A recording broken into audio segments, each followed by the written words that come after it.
നമസ്കാരം. നിർണായക ഘട്ടങ്ങളിലെല്ലാം രാജ്യത്തെ ചേർത്ത് പിടിച്ച് രാജ്യസുരക്ഷയ്ക്ക് ഒരു കോട്ടവും തട്ടാതെ നോക്കിയ സർക്കാരാണ് മോഡി സർക്കാർ. എത്ര മിന്നൽ ആക്രമണങ്ങളെ മോഡിയുടെ നേതൃത്വത്തിലുള്ള BJP സർക്കാർ ജാഗ്രതയോടെ ചെറുത്തിരിക്കുന്നു. ഈ അടുത്തും അത്തരം നിരവധി ശ്രമങ്ങളിലൂടെ ജനങ്ങളുടെ സ്നേഹം ഏറ്റുവാങ്ങി നമ്മുടെ പ്രതിരോധ മന്ത്രാലയം. അതുകൊണ്ട് തന്നെയാണ് അതിർത്തിയിൽ മാത്രമല്ല എല്ലാ മേഖലകളിലെയും സുരക്ഷ ശക്തമാക്കാൻ കേന്ദ്ര സർക്കാർ പ്രതിജ്ഞാബദ്ധമാണെന്ന് പ്രതിരോധ മന്ത്രി രാജ്നാഥ് സിംഗ് പറയുന്നതിന് കാരണവും. അതിർത്തിയിലെ ഭീകരതയും സൈബർ ആക്രമണവും അടക്കം ഭാരതം വിവിധ സുരക്ഷാ വെല്ലുവിളികൾ നേരിടുന്നുണ്ട്. എന്നാൽ ഇതെല്ലാം ശക്തമായി നേരിടുന്നതിന് അഡാപ്റ്റീവ് ഡിഫൻസ് കൊണ്ടുവരാനുള്ള ശ്രമത്തിലാണ് രാജ്യം. മുൻകൂട്ടി കണ്ടിവ ചെറുത്ത് വെല്ലുവിളികളെ ഇല്ലാതാക്കുന്ന രീതിയാണിത്. ഭാവിയിലെ എല്ലാ വെല്ലുവിളികളെയും പ്രതിരോധിക്കുന്നതിനുള്ള ഉത്തമ മാർഗമായാണ് ഇന്ത്യ ഈ സംവിധാനം കൊണ്ടുവരാൻ ശ്രമിക്കുന്നതും. ഗ്രേ സോണിന്റെയും ഹൈബ്രിഡ് യുദ്ധമുഖങ്ങളുടെയും കാലഘട്ടമാണിത്. അതുകൊണ്ട് തന്നെ അതിനൂതന സാങ്കേതിക വിദ്യകൾ പ്രതിരോധ മേഖലയിൽ കൊണ്ടുവരണം. ലോകത്തിന്റെ ഡ്രോൺ ഹബ്ബായി മാറാനുള്ള ലക്ഷ്യത്തിലാണ് ഭാരതം. ഇത് നമ്മുടെ സമ്പദ് വ്യവസ്ഥയുടെ പുരോഗതിക്കും ആത്മനിർഭർ ഭാരതിന്റെ ഭാഗമായുള്ള മേക്ക് ഇൻ ഇന്ത്യ പദ്ധതിക്കും മുതൽക്കൂട്ടാകും. ഭാരതത്തെ ലോകത്തിന്റെ ഡ്രോൺ ഹബ്ബാക്കി മാറ്റാൻ സർക്കാർ നിരവധി സംരംഭങ്ങൾ നടപ്പിലാക്കിയിട്ടുണ്ട്. വിവിധ പദ്ധതികളുടെ സഹായത്തോടുകൂടിയുള്ള കണ്ടെത്തലുകൾക്ക് രാജ്യം പ്രതിഫലവും വാഗ്ദാനം ചെയ്യുന്നുണ്ട്. ഡ്രോണുകളും പുത്തൻ സാങ്കേതിക വിദ്യയിലും യുദ്ധരീതികളിലും തന്ത്രങ്ങളിലും മാറ്റങ്ങൾ കൊണ്ടുവന്നിട്ടുണ്ട്.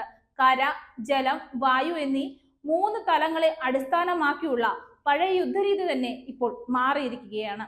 സാങ്കേതിക വിദ്യയുടെ വളർച്ചയും ഡ്രോണുകളുടെ കണ്ടുപിടുത്തവും പ്രതിരോധ മേഖലയിലും പ്രതിഫലിച്ചു കാണാം. ഭാരതം നിലവിൽ 100-ലധികം രാജ്യങ്ങൾക്കായി പ്രതിരോധ ഉപകരണങ്ങൾ കയറ്റുമതി ചെയ്തിട്ടുണ്ട്. 2023-24 അമേരിക്ക, ഫ്രാൻസ്, അർമേനിയ എന്നീ രാജ്യങ്ങൾക്ക് വേണ്ടി രാജ്യം പ്രതിരോധ ഉപകരണങ്ങൾ കൂടുതലായും നൽകിയിട്ടുണ്ടെന്ന് കണക്കുകൾ വ്യക്തമാക്കുന്നു. 2029ഓടെ 50,000 കോടി രൂപയുടെ പ്രതിരോധ കയറ്റുമതി എന്ന ലക്ഷ്യം കൈവരിക്കാനാണ് കേന്ദ്ര സർക്കാരിന്റെ ലക്ഷ്യം. രാജ്യസുരക്ഷയിൽ ഒരു തരത്തിലുള്ള വിട്ടുവീഴ്ചയ്ക്കും BJP സർക്കാർ തയ്യാറല്ല. രാഷ്ട്രം ഒന്നാമത് എന്നതാണ് നമ്മുടെ പ്രമേയം. രാഷ്ട്രം അതിന്റെ അതിർത്തികളിൽ നിന്നാണ് ആരംഭിക്കുന്നത്. അതിനാൽ അതിർത്തിയിലെ അടിസ്ഥാന സൗകര്യ വികസനം രാജ്യത്തിന്റെ മുൻഗണനകളിൽ ഒന്നാണ്. പ്രധാനമന്ത്രി ഒരിക്കൽ പറയുകയുണ്ടായി, ഇന്ത്യൻ പ്രതിരോധ മേഖലയ്ക്ക് ആവശ്യമായ പിന്തുണയ്ക്ക് സാങ്കേതിക വിദ്യ ഇന്ത്യയിൽ നിന്ന് തന്നെ ഉയർത്തിക്കൊണ്ടുവരാനാണ് മോദി സർക്കാരിന്റെ ശ്രമങ്ങൾ.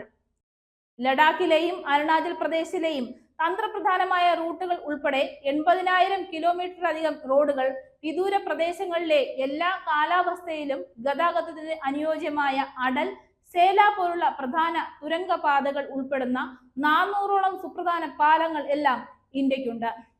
തന്ത്രപ്രധാനമായ പ്രദേശങ്ങളിലേക്കുള്ള പ്രവേശനം സുഗമമാക്കുന്നതിനും സായുധ സേനയെ പിന്തുണയ്ക്കുന്നതിനുമായി രാജ്യത്തുടനീളം കൂടുതൽ തുരങ്കങ്ങളുടെ നിർമ്മാണവും സജീവമായി മുന്നോട്ട് കൊണ്ടുപോകുകയാണ് സൈന്യം. ഡ്രോൺ ഉപയോഗപ്പെടുത്തുന്നതിനായി തന്ത്രപ്രധാനമായ പദ്ധതി രാജ്യം വികസിപ്പിച്ചുകൊണ്ടിരിക്കുകയാണ്.